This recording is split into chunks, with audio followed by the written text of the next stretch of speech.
ए फ़क्र आसा कादल फ़क्र यकून कुफ्रा। हुज़ूर ने फरमाया करीब है कि भूख इंसान को कुफ्र तक पहुँचा दे। इस्लाम सबसे पहले रोटी का हल करता है।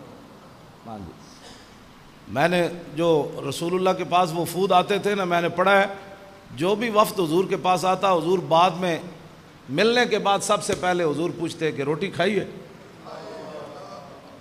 रोटी खाई है? तो कहते जी हम उम्मुल मोमिनीन, पहले घर गए थे तो उम्मुल मोमिनीन ने हमें वो चीज़ें डालकर वो जो है वो खिचड़ी बनाकर चीज़ें बाहर भिजवाई थी तो हमने खाई हैं। फिर आपके घर से खाना खाने के बाद हम फिर आपकी बारगाह में आए। तो हुजूर के पास वफ्द बैठे हुए थे तो एक सहाबी जो हुजूर की बकरियां चराते थे, वो हुजूर मस्जिद के साए के शाम के वक़्त वो बकरियां चरा के आ रहे थे। तो उन्होंने एक बच्चा जो है वो बगल में मैं बकरी सुई, तो मैं कर रहा था। हुजूर ने फरमाया बकरी सुई है? उन्होंने कहा हाँ जी। फरमाया फिर एक बकरी ज़बह कर देना। तो वो वफ्द को कहा कि ये तुम्हारे लिए हम ज़बह नहीं कर रहे, बकरियां जब 100 हो जाती हैं तो हम 100 नहीं होने देते, उससे पहले ज़बह कर देते हैं उसको। 100 बकरियों पर तो फिर ज़कात, हुजूर ने सारी ज़िंदगी ज़कात अता नहीं फरमाई, माल बनने ही नहीं दिया है। तो और जो हुजूर के जानशीन हैं आज, जो हुजूर के वारिस हैं, उनके क्या बात है, उनकी ठाठें देखें, उनकी बातें देखें, उनकी खानकाएँ देखें, उनकी गाड़ियाँ देखें, उनके यूरोप के सफ़र देखें, उनके साहबजादे देखें और दीन का अंजाम देखें।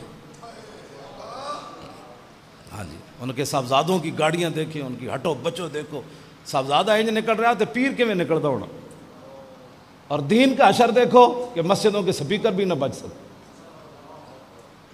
ये दीन के वारिस है, अपनी खानकाह में टूटी भी नहीं उतरने दी, अपनी खानकाह में तरक्की से तरक्की। हज़रत साहब की कोठियाँ बन रही हैं, साहबजादों की लाहौर बन रही हैं, किसी की पेशावर बन रही हैं, किसी की बैरियर टाउन में बन रही हैं, किसी की यूरोप की नेशनलिटियाँ लेने के लिए अगयार के गीत गाते हैं, यहाँ मिर्ज़इयों की हमायतें करते हैं और इस्लाम को पुरअमन करके सूफीज़म के नाम पर कॉन्फ्रेंसें करते हैं ताकि यूरोप में पता चले ये पीर साहब जिहाद की बात नहीं करते।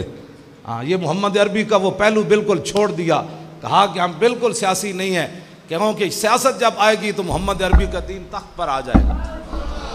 कहा कि नहीं हम बिल्कुल जनाब गैर से, वो कहते हैं हमें ऐसे तो बकरोटे चाहिए हाँ जो मोहम्मद अरबी के दीन की पावर ना मानते हों, घर बैठकर तस्बीह चलाना सिखाते हों कौम को, लेकिन ये कभी ना बताया हो कि सिद्दीक़ अकबर तख्त पर बैठे थे तो फिर मुनकरीन बाज आए ना जनाब। ये सिद्दीक़ अकबर के पास इक़्तिदार ही ना होता तो लोग जिन्होंने कहा हमने ज़कात नहीं देनी, वो उन्होंने देनी थी दोबारा। सिद्दीक़ अकबर के पास जो पावर थी ना इक़्तिदार वाली और सियासत वाली जो पावर थी, तो सिद्दीक़ अकबर ने फरमाया तुम कहते हो ज़कात नहीं देनी, जो हुजूर के ज़माने में ऊँट लाता था और उसका घुटना बांधने के लिए रस्सी लाता, अब ऊँट लाए और रस्सी न लाए, सिद्दीक़ उसकी भी गर्दन काट के रख दो।